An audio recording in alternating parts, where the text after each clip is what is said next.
Can someone please do a wellness check on Tim Cook? Because Apple is not having a great year so far. I mean, sales are dropping in China, they've cancelled the Apple Car which they spent 10 years on, people are returning the Apple Vision Pro, and in an age where all the stocks are ruled by the term AI, they've been caught flat-footed. I mean, even Wendy's tried to put AI into their menu.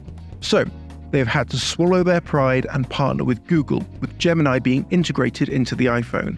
And yet, I don't want to talk about any of that, because March was even worse. They got fined 1.8 billion euros, they lost $80 billion off their market cap, and they might lose another $1 billion over some mean Fortnite tweets. And now, the Americans are suing. But I really can't wait to spend all your hard-earned money On the 5th of March, the European Commission announced the conclusion of a 4-year investigation and imposed an antitrust fine amounting to a whopping 1.8 billion euros, or almost 2 Taylor Swifts. This announcement resulted in $80 billion, or 27 Taylor Swifts, being wiped off Apple's market cap. Early reports by the Financial Times had suggested Apple was going to face a fine in the range of 500 million euros.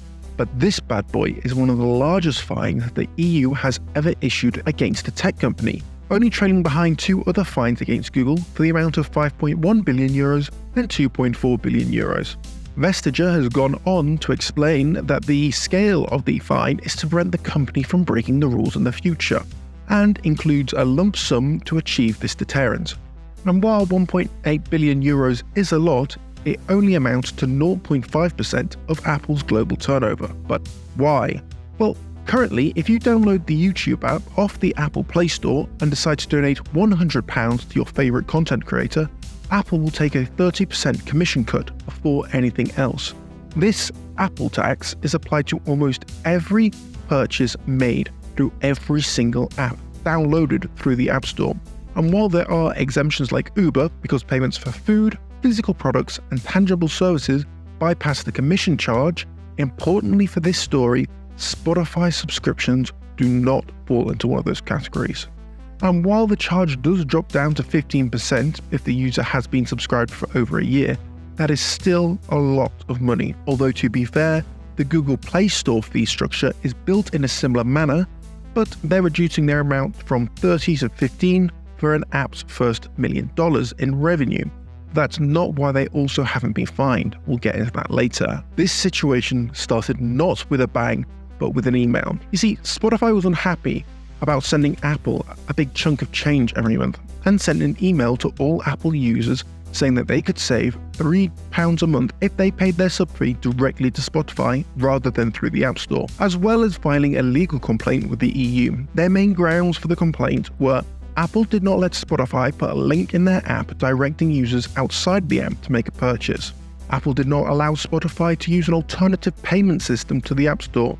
Apple did not let Spotify inform phone users of promotional campaigns, an example being if you sign up through the website you get 3 months for £1 type deal. Spotify isn't just asking for a lower payment fee, they're claiming Apple is abusing their power as the owners of the App Store by suppressing competitors' growth that could threaten their own services like Apple Music. Along with the legal complaint, Spotify launched a media campaign called Time to Play Fair. Apple did respond in a press release titled Addressing Spotify's Claims. They said that the policy would not discriminate against Spotify as they apply to all devs. The majority of customers who use Spotify use their free ad-supported products, which makes no contribution to the App Store.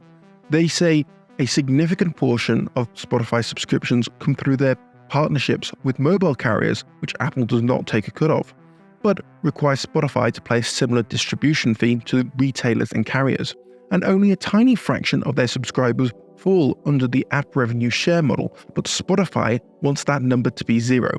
They basically want all the benefits of the App Store without paying for it. It's important to clarify, as the investigation went on, the EU refined their claim. This is not a broad antitrust lawsuit.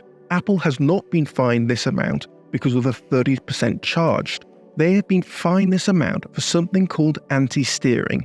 In particular, the Commission found that Apple had violated Article 102 of the Treaty of the Functioning of the European Union and Article 54 of the European Economic Agreement. And while these articles are in place to prevent abuse of dominant position, the fact that Apple did not let Spotify put a link to their App Store directing users outside the app to make the purchase is why Google hasn't been slapped with a similar fine despite having a similar fee structure. It's because you can link out. Spotify, as expected, was basically gloating in their response to this decision. They said, quote, "This sends a powerful message. No company, not even a monopoly like Apple, can wield the powers abusively to control how other companies interact with their customers," end quote. And, quote, "It's a basic concept of free markets. Customers should know what options they have, and customers, not Apple, should decide what to buy and where and how," end quote. And while it is easy to come away from this situation thinking that Spotify is a hero that slayed the dragon, they do seem to have made some claims which are complete bullshit during their media campaign. They claim that Apple blocked Spotify from app updates intentionally. They complained about the fact that they did not have access to Apple's HomePods, but no developer had access to the HomePod yet. They said Apple stopped them from addressing Siri support, although Apple did respond to that claim, saying, quote, "We reached out to Spotify about Siri and AirPlay 2 support on several occasions. They told us they were working on it, and we stand ready to help them where we can," end quote. Unsurprisingly, Apple wasn't very happy with this decision, and they said while they would respect the Commission's decision, they said the facts did not support the ruling, so they will be registering an appeal. Only time will tell if they actually pay anything, but the entire Apple press conference is very amusing to read, and written in a tone that I would only call corporate fury. They, among other things, accuse Spotify of wanting to rewrite the App Store rules to suit their business interests, while, quote, "working with the European Commission on an investigation with little grounding in reality," end quote. They say there is, quote, "no evidence for anti-competitive behavior," end quote, and enforcers failed to uncover, quote, "any credible evidence of consumer harm," and ignored the realities of the market that is thriving, competitive, and growing fast. They also accused the EU of trying to enforce the DMA before it came into effect. Actually, you know what? Let's talk about the Oh, baby, a triple! After that €1.8 billion loss, you might think Apple would be tiptoeing around certain issues. Instead, they've decided to bet the house and double down, in particular on Epic Games, and it might cost them another €1 billion. You see, the DMA, or Digital Markets Act, is a new piece of EU legislation. The main driving point behind it is to stop cloud providers like app stores from abusing their power, and compliance with the deadline was the 6th of March. However, it only affects companies with a market cap exceeding €75 billion, and you also have to control a core service like a search engine, social media network, app store, or marketplace. The law requires data portability, allowing users to move to competing services. This has already motivated big cloud like Google and Amazon to remove their egress fees when moving to alternative cloud networks.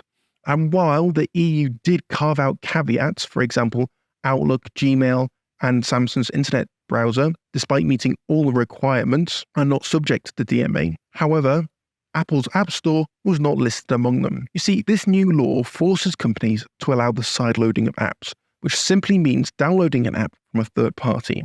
Now, you could do this on Android, but you haven't been able to do this on an Apple device before because of the aforementioned Apple fee structure. Keen not to kill the golden goose that is their sweet 30%, Apple has implemented a new complex fee structure for apps that are distributed outside the App Store, like a core tech fee which costs app developers 50 cents per install of every app installed outside the App Store. This decision has been met with almost universal criticism. Microsoft said it sucked, Spotify called it extortion, and the CEO of Epic, Tim Sweeney, called it bad faith compliance, more specifically calling it hot garbage and a horror show. You see, despite sharing a name, Tim and Tim don't have much love for each other. This might be because Apple kicked Fortnite off the App Store. You see, Epic Games dropped a hotfix on Fortnite, which allowed players to bypass the App Store when making a purchase. You seeing a pattern here? Apple felt like this was violating their terms and conditions, and thus the kick. This resulted in Epic launching a lawsuit against Apple. Now I want to be clear here because I've seen this clip floating around. Apple takes 30%. Epic Games sues Apple and says, hey, you're a monopoly. That's crazy. 30%? Apple says, if you don't like it, go somewhere else. And they're like, where? You own the market, and therefore you get to set it, but 30% is pretty crazy. Apple says, go f*** yourself. Epic says, I'll see you in court. Epic sues Apple. Epic wins. And then the floodgates open. Remember how I talk about precedents, right? Precedents when a court case is, people are afraid of court cases. They like to settle out of court because if a ruling comes down, then it could change the game for everybody. Apple around and found out. Apple didn't lose any court cases for 2 decades, and then they lost one. And then the floodgates opened. And then the EU jumps in and says, hey, not only is that a monopoly, but everybody in the EU can now link outside payment systems. So Apple gets pissed off, and they said, you know what we're going to do? Apple bans Epic Games developer account and says they have a history of not following the rules. This is only partially correct. Epic did not win this lawsuit. They had to pay Apple $3.6 million. They were not allowed back on the App Store. They lost 9 out of 10 counts. But that last one mattered. You see, on that final count, the judge held that Apple was violating California law, in particular, California's unfair competition through anti-competitive behaviors of disallowing any mention of other payment systems within the app. This is anti-steering again. This led to an injunction prohibiting Apple from preventing developers from linking outside of their app. However, it did not save Epic, and they were banished to their shadow realm. There was an appeal, but it just upheld the earlier decision. They tried to appeal to the Supreme Court, but they didn't take the case. Now, I don't know why, but on the 16th of February 2024, Apple approved an Epic Games developer account, meaning that Fortnite was coming back to the iPhone. But on the 6th of March, Apple had a change of heart, and they terminated Epic's developer account, which means no more Fortnite on the iOS. You see, Apple accused Epic Games of an egregious breach of its developer agreement, and they said that the previous court case made it clear that it was under their direct sole discretion to terminate accounts. Now, you might be scratching your head thinking, what egregious violation had Epic done to deserve such a punishment?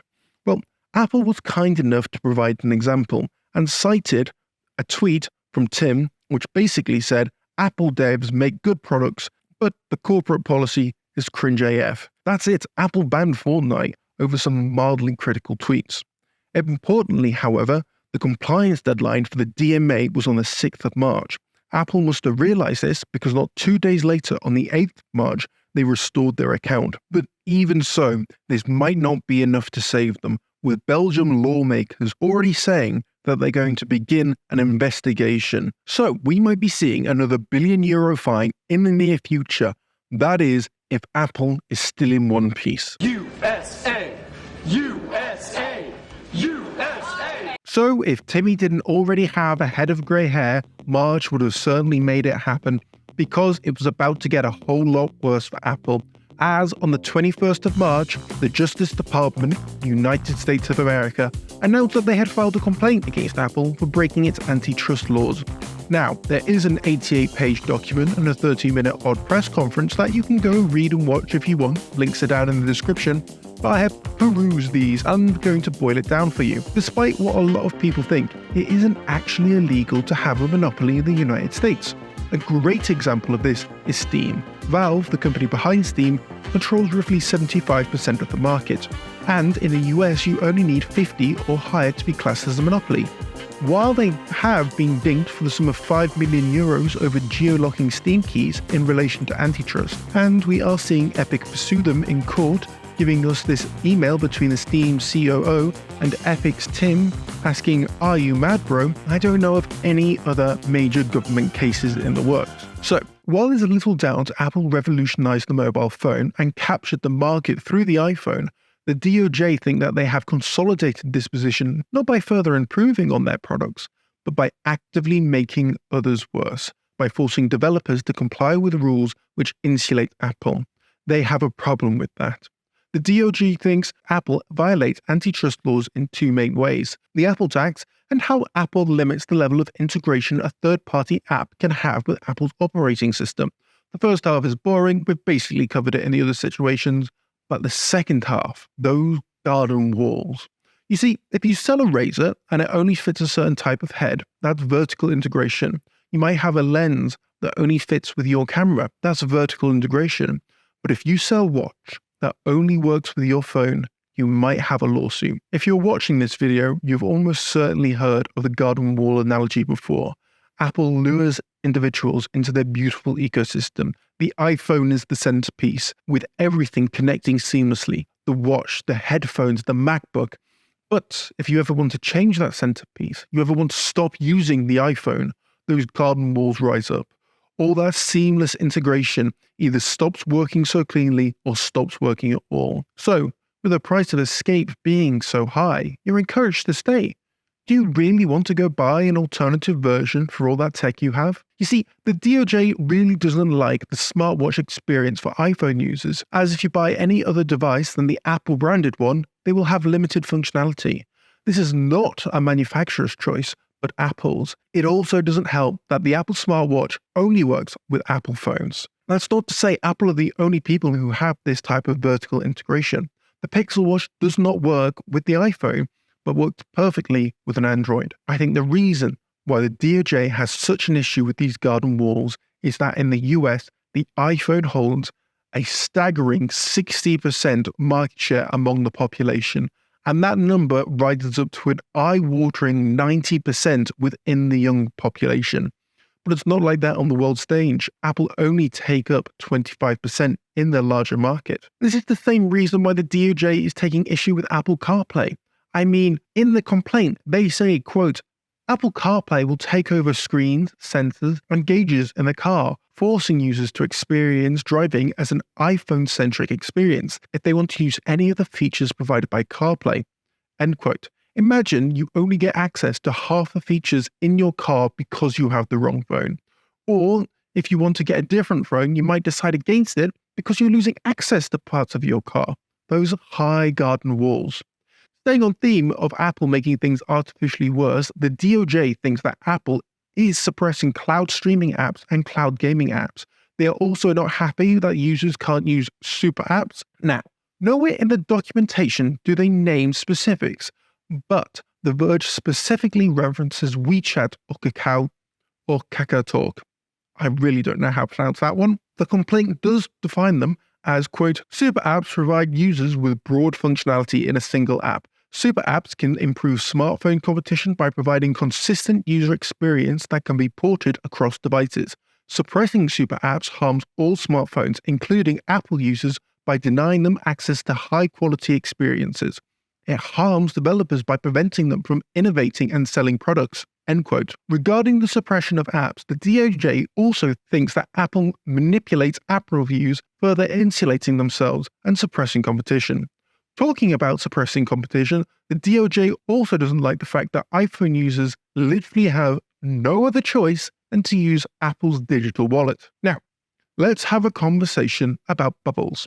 When Apple burst on the scene with iMessage in 2011, it was amazing. It was cheap, it was quick, it had reactions, typing indicators, the file size was this massive 100 megabyte limit. It was outperforming technology at the time. SMS, MSS, they had smaller limits, the images were terrible, and it's no surprise that Apple overtook them. And if that was still the case, I think Apple would have a strong argument as to why they don't want that technology in their phone.